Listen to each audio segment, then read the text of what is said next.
जय श्री राम दोस्तों। आप सबका उन्नति एस्ट्रो वाला के यूट्यूब चैनल पर स्वागत है। इस वीडियो में मैं आज फिर एक प्रश्न कुंडली जो आप देख रहे होंगे, पिछले मेरे 4 वीडियो जो उन्नति एस्ट्रो वाला पे यूट्यूब चैनल पर है, चारों प्रश्न कुंडली से रिलेटेड हैं। और उन 4 में से 3 में कम से कम मैंने ताजिक कंसेप्ट के ऊपर बात की है। जो प्रश्न ताजिक प्रश्न के ऊपर बात की है, उसका एक विशेष वजह थी, जिसकी वजह से मैं लोगों के साथ वो कंसेप्ट्स को विद प्रैक्टिकल एग्जांपल शेयर करना चाहता था। आज भी जो इस कुंडली में है, आज कंसेप्ट तो नहीं ताजिक के, लेकिन ताजिक को कैसे यूज करते हैं एप्लीकेशन के साथ, कार्येश और लग्नेश के साथ, मैं इस वीडियो में बताऊंगा। जातक का क्वेश्चन है, क्या मुझे अपने प्रोफेशन के अंदर सक्सेस, नेम, फेम मिलेगी? तो जैसा कि आप जानते हैं, ये राशि चार्ट है। राशि चार्ट का जो लग्नेश है वो चंद्रमा है, और जो दसम भाव जो कार्य को रिप्रेजेंट करता है, कार्य के अंदर नेम फेम को रिप्रेजेंट करता है, वहाँ का स्वामी जो है, आप मंगल को मानेंगे, क्योंकि ये मेष राशि का जो स्वामी है मंगल है। तो इस तरीके से अगर लग्नेश जो है चंद्रमा है, और कार्येश जो है वो मंगल है, और इन दोनों के साथ अगर आप देखेंगे तो स्थल हो रहा है, प्रॉपर स्थल। जो हमारा कंसेप्ट है कि भाई लग्नेश और कार्येश के अंदर अगर 5 9 का संबंध हो, तो वो यहाँ पर एक ट्राइन में अच्छा एस्पेक्ट देंगे।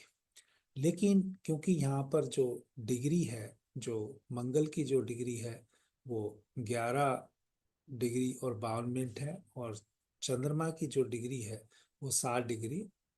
और 38 मिनट है। तो यहाँ पर अगर देखेंगे तो दोनों के बीच में जो 1 डिग्री का जो लग्नेश और कार्येश में वो संबंध नहीं है। लेकिन क्योंकि दोनों के बीच प्लैनेट्स में, मंगल और चंद्रमा के बीच में एक्सचेंज भी है, और जो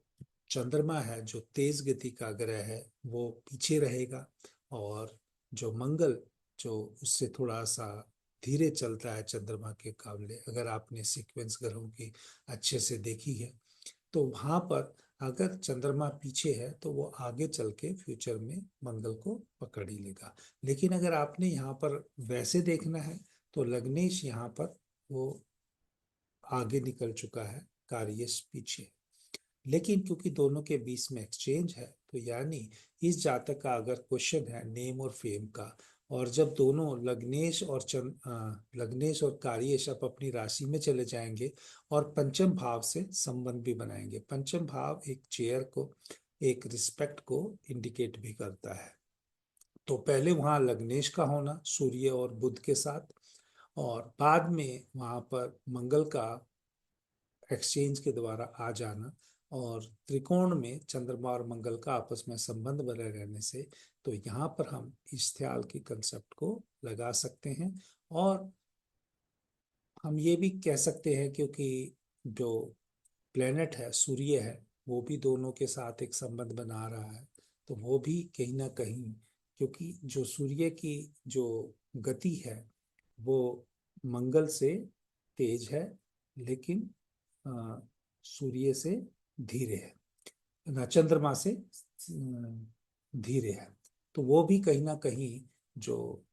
चंद्रमा की रोशनी को लेके मंगल को देने का काम करता है, जिससे वो, हम ये बोलते हैं, यमा योग बोलते हैं, जब अगर वो ना लगे तो वो भी एक तरह से इवेंट को फ्यूचर में जाल के आगे होने की पूरी संभावना को दर्शाता है। तो ये तो दोस्तों कार्येश और लग्नेश का जो ताजिक कंसेप्ट के हिसाब से है, जातक को नेम फेम मिलने की जो मैंने उसको बताया है या इस चार्ट से दिख रहा है, वहां यहाँ पर संभावना संपूर्ण रूप से दिखाई देती है। इसके अलावा भी अगर आप इस चार्ट में देखेंगे, दो और एक्सचेंज है। एक तो चंद्र और मंगल का एक्सचेंज है, लेकिन अगर लाभ के भाव को देखा जाए, गुरु का वहां बैठना, और गुरु और केतु का दोनों का चंद्रमा के नक्षत्र में बैठना, तो कहीं ना कहीं ये मून के साथ उनका इच्छा और इच्छा पूर्ति को भी संबंध को दिखाता है, क्योंकि ये चंद्रमा के द्वारा एक इंटरनल कनेक्शन बना रहे हैं। क्योंकि इस कुंडली में शुक्र और गुरु का एक्सचेंज है, कहीं ना कहीं कंपटीशन और लाभ के भाव का आपस में संबंध दिखाता है। इसके अलावा भी अगर आप देखेंगे तो शनि और जो राहु है वो भी नक्षत्र लेवल पे, क्योंकि राहु जो है वो शनि के नक्षत्र में बैठा है और शनि जो है वो राहु के नक्षत्र में है, तो उन दोनों के बीच में भी एक्सचेंज यहाँ पर प्रोमिनेंट हो रहा है। तो ये कुंडली के हिसाब से ये तो बताता है कि जातक को मेहनत करनी होगी, जातक को देरी से मिलेगी, क्योंकि जुपिटर रेट्रोगेट भी है। और जब जुपिटर रेट्रोगेट होके यहाँ पर संबंध इससे बनाएगा दसम भाव से, क्योंकि ताजिक के अंदर जो हम वैदिक एस्ट्रोलॉजी के ही भाव को लेते हैं, तो कहीं ना कहीं ये देरी को इंडिकेट करता है। लेकिन अगर मैं भृगुनंदी नाड़ी से अगर इस चीज को देखना चाहूं तो भृगुनंदी नाड़ी में ओरा लॉर्ड बहुत इंपॉर्टेंट हो जाता है। ओरा लॉर्ड का जो संबंध जो सूर्य के साथ होना, जो कि एक नेम फेम का कारक है, और